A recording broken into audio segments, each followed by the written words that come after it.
You've achieved financial success, and now what? That's what I'm going to be exploring in this video today. It's a concept that I've been working on for a while, and it's based on my hypothesis that when people achieve some level of financial security, you no longer find the revenue targets that you're aiming for as inspiring and motivating, and that's when you start to look for more meaning and purpose in what you do. And I've been through that myself, and it's when you have your, so let me first define what financial success is. So financial success is not that you are a multi-millionaire. Financial success would simply be that you don't have to worry about money on a day-to-day basis as you did before. When we first start out in our lives and career, and if you have rent or a mortgage or different things that you need to pay, the bills start to go up and up and up.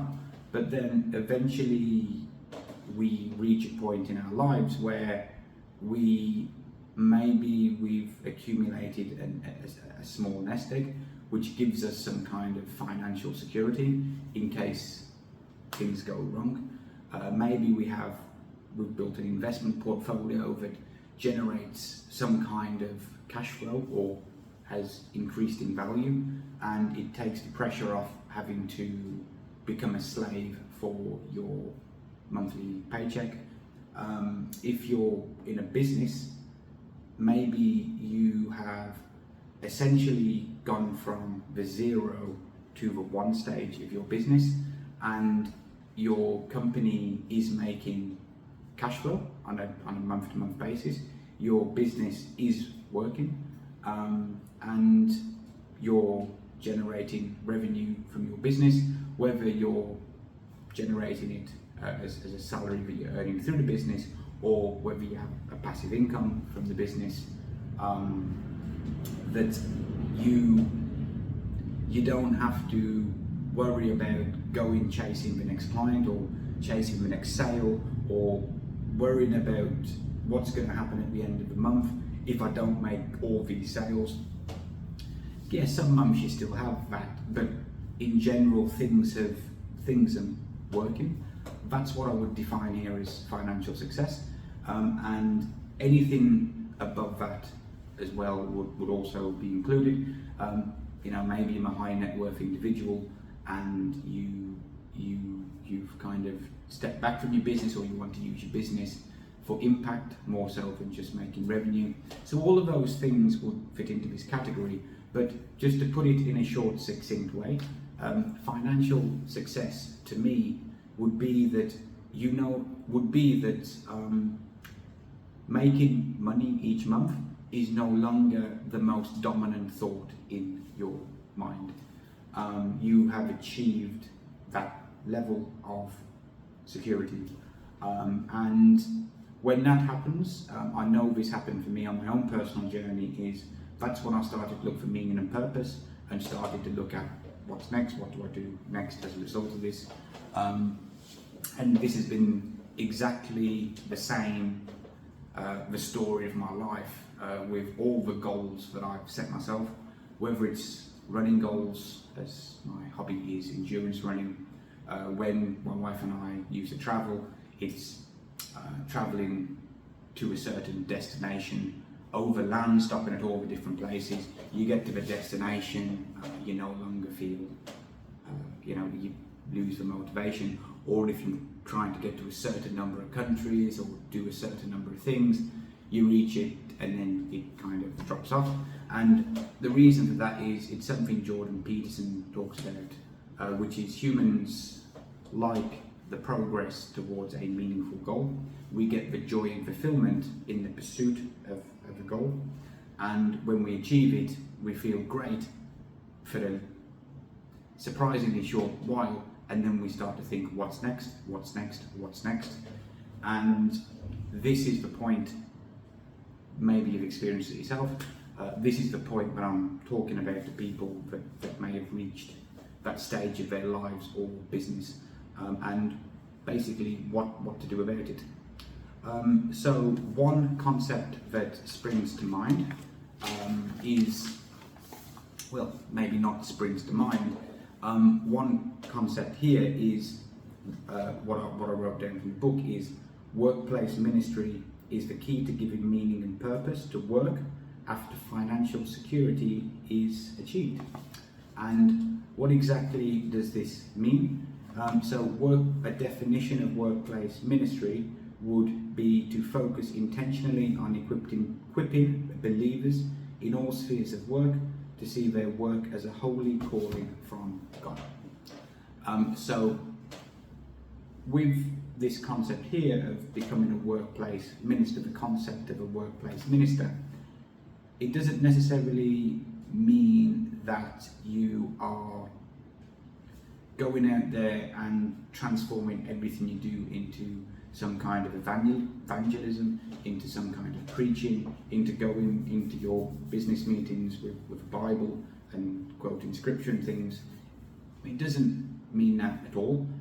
You can have a business that operates in a very secular world, but you operate on biblical principles and you infuse Christian core values into the essence of the way that you operate your business and the essence of how you do work on a day-to-day business. And when you do that, it completely flips things around, because you're no longer working in the pursuit for making money, or you're no longer treating your job and the work that you do as a means to an end to get your pay slip and then what's next. Instead, everything that you do becomes a form of worship, and by doing that, it gives meaning and purpose to everything that you do. Now, in practical terms, what does it mean to apply this concept of being a workplace minister? So, what I've written down here from studying the Invasive Kingdom book would be, the way you do it would be to reach others, touch lives, show God's love, share the gospel, and make disciples. So what this would be here is, we can reach others, touch lives, and show God's love. All of this would be based on our own actions and what we do in the moment-to-moment basis. There's no preachiness, there's no evangelism at all in the way that you do. It's based on the way that you behave, the way that you conduct yourself, the way that you always put humans and individual needs above making money. And then the second part, if this is what you wanted to do or not, this is entirely up to you, it's not down to me, which would then be to share the gospel and make disciples. For me, at this stage of where I am, I would much rather focus on the former part, because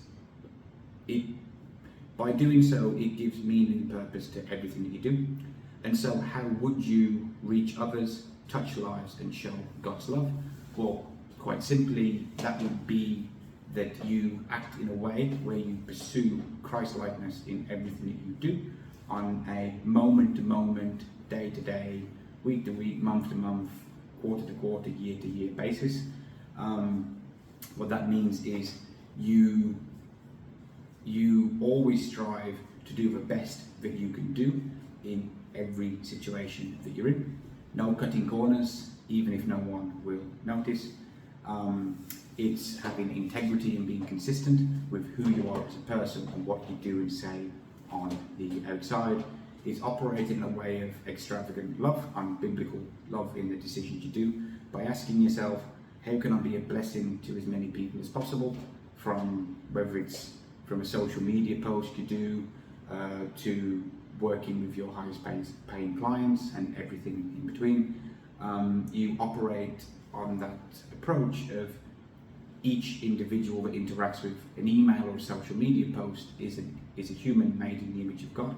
So be generous with your time, try to help them, try to impact them in a way.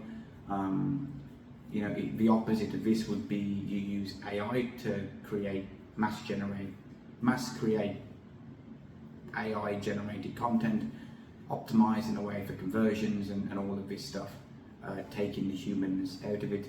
And it's having a mindset of humble service, of always viewing the person that you're interacting with, whether it's a prospect, a client, a vendor, a contractor, an employee, a freelancer, someone that walked into your shop, someone that you meet on the street, and you have the mindset of doing things out of humble service, and how you can do something to impact and benefit them, even if you're not going to get any kind of money or any recognition from doing it.